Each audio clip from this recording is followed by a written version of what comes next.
gosh. Okay, hey guys, my name is Lemonis, and today I'm starting my devotional series, or like starting a new one. Okay, but as you can see, I tried to start it with like a really aesthetic candle thing, and Loki just ended up burning my thumb. What? Okay, but it did, like, eventually I got all three of them. Oh, haha, camera quality, love that. Okay, but today it's gonna start with, it's called The Shepherd and the Sheep, because, like, I don't know, I really like this subject. And obviously it's not gonna cover everything. It's supposed to be kind of short, even though this introduction is already like a minute long, but haha. Okay, let's get into it. Okay, so to start, we're gonna start reading in John chapter 10, but then we're gonna go to Jeremiah chapter 7, verses 23 and 24, and then possibly chapter 8, verses 6 through 7, because you just can't get too much Bible. But we're just gonna start in chapter 10 because it kind of gives us a basis of the shepherd and the sheep parable. Like, that's what this is, that's what it starts with. So let's get into it. Verse 1 of chapter 10, and this is Jesus speaking. So, verily, verily, I say unto you, he that entereth not by the door into the sheepfold, but climbeth up some other way, the same is a thief and a robber. But he that entereth in by the door is the shepherd of the sheep. To him the porter openeth, and the sheep hear his voice, and he calleth his own sheep by name, and leadeth them out. And when he putteth forth his own sheep, he goeth before them, and the sheep follow him, for they know his voice. And a stranger will they not follow, but will flee from him, for they know not the voice of strangers.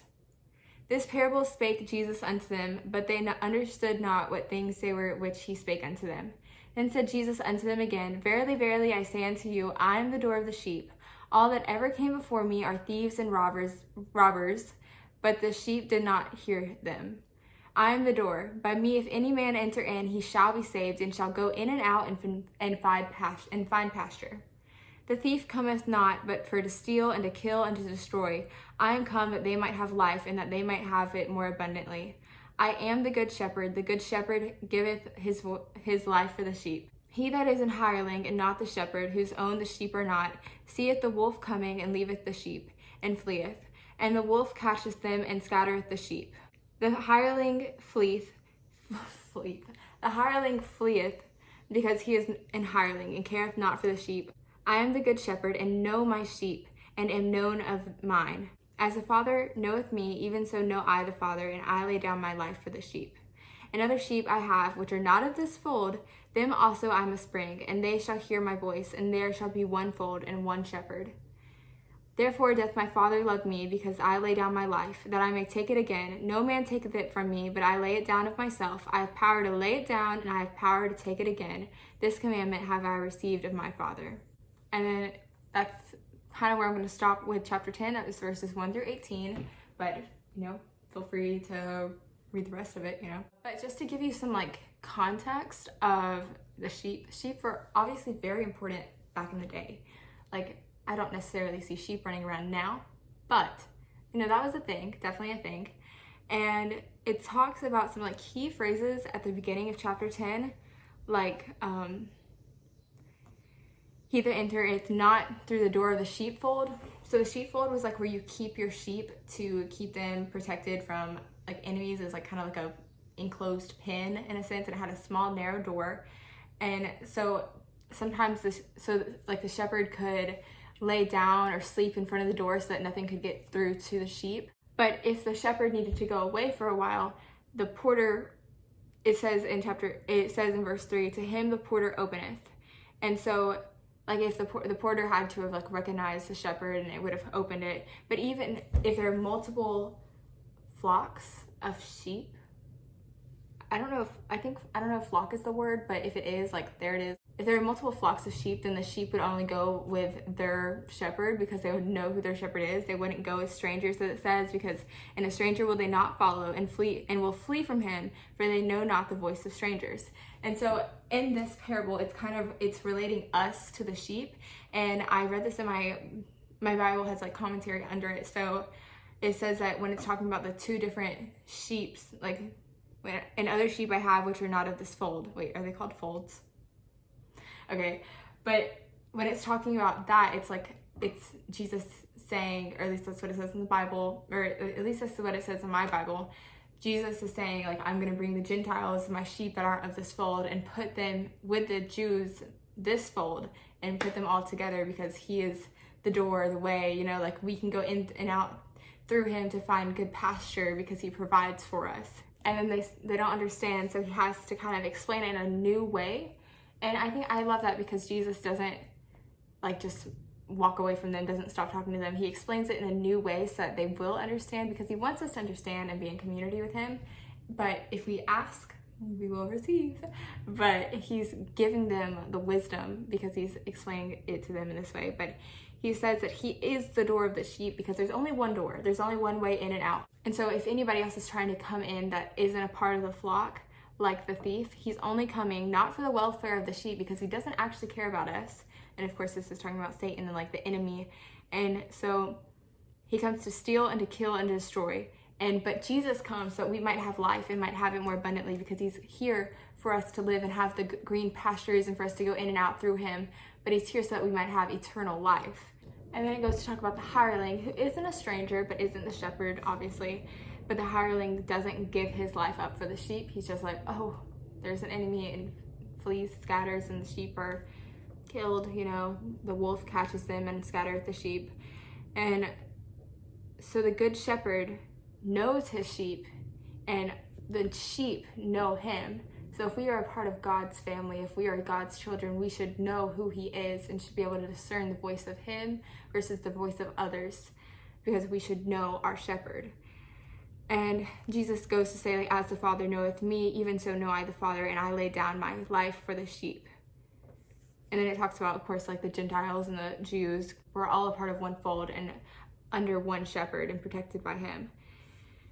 And just kind of rereading verse 17. Therefore doth my Father love me, because I lay down my life, that I might take it again. No man taketh it from me, but I lay it down of myself. I have power to lay it down, and I have power to take it again.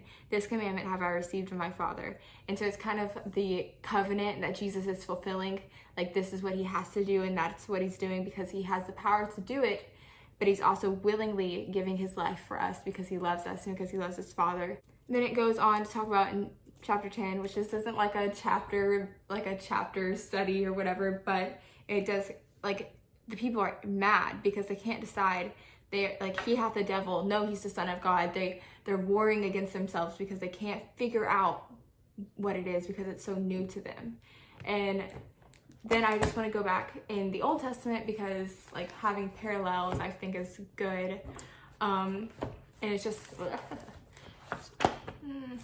I was just looking up verses that corresponded to things like sheep and shepherd and what would, like, bring it together. So this is Jeremiah 7:23 and 24, and it's just kind of God talking to them about what he really wanted from his people when he brought them out of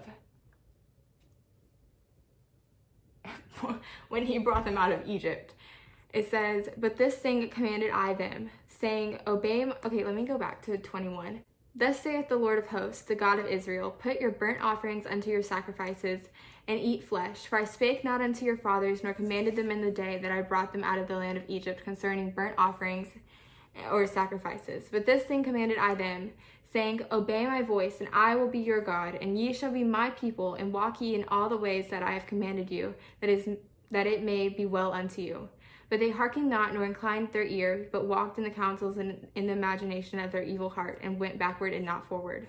So I think, like, when we are a part of God's fold, then we are able to recognize his voice and then not go off of the imaginations of our own heart, because we can't really trust our heart because it's evil. But when we follow God, he gives us a new heart, like a heart of flesh, and a heart that isn't of stone anymore, so that we are able to follow him because he knows what's best for us.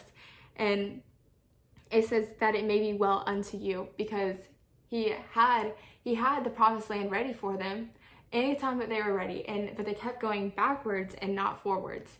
And so sometimes, like, maybe we're in a season of life right now that, like, we have the promised land ready for us. God is waiting for us to come to him, waiting for us to be ready to stop going off after our own thoughts and going after our own ambitions because they're not of him.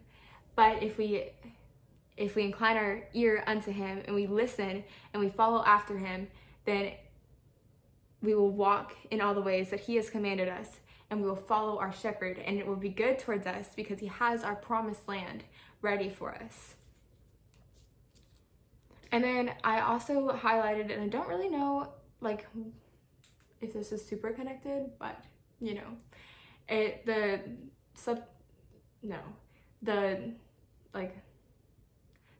name of the chapter the name of the section for me in my Bible is "They choose death rather than life."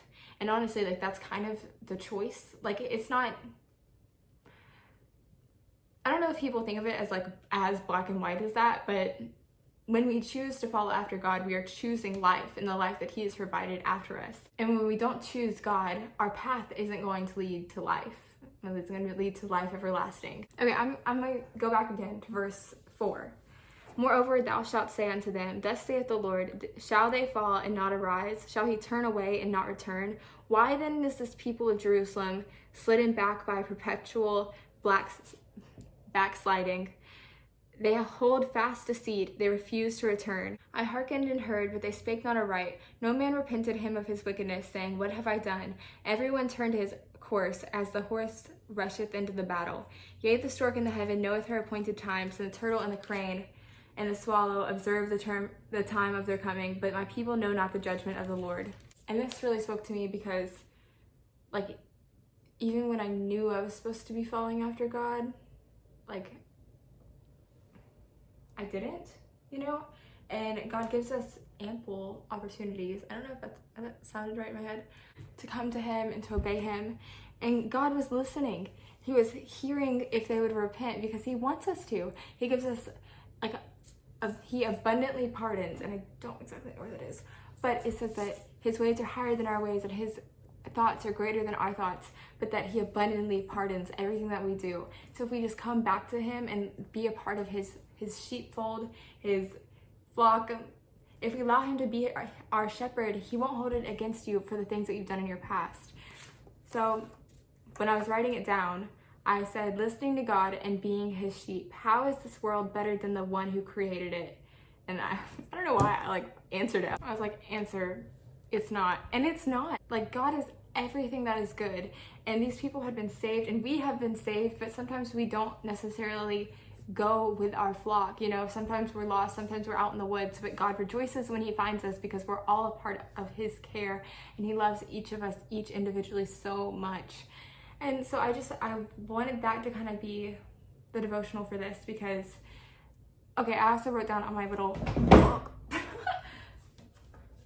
as on my whiteboard, and I said, enemy comes as what you want.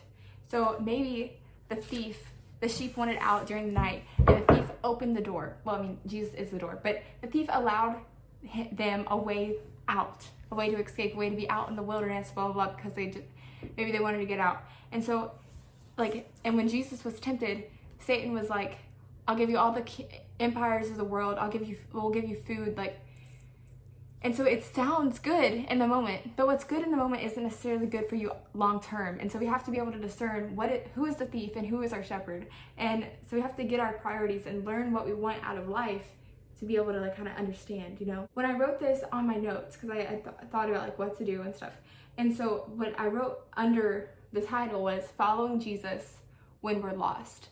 And so a better way to say that for me, I think, is following Jesus even when we feel lost, because ultimately God is guiding our steps and he's a lamp unto our path if we follow after him and we want to be with him. That's just kind of the whole overall. We have to know who our shepherd is, otherwise we won't even know if we're lost. And that's kind of the things, if you don't know you're lost, how are you supposed to get back to where you're supposed to be? Recognizing and learning who God is and knowing what his voice sounds like will be life-changing. Is definitely super important though, especially for this. So that's the end. I hope you enjoyed this little devotional, but subscribe, I guess, if you want more. I'm not gonna be oh well, just follow me on Instagram because Jesus, but I think I'm gonna start doing these maybe once every I'm gonna say once every 2 weeks because I don't want to like get behind, but if it's more than that, like, whoa, good for me.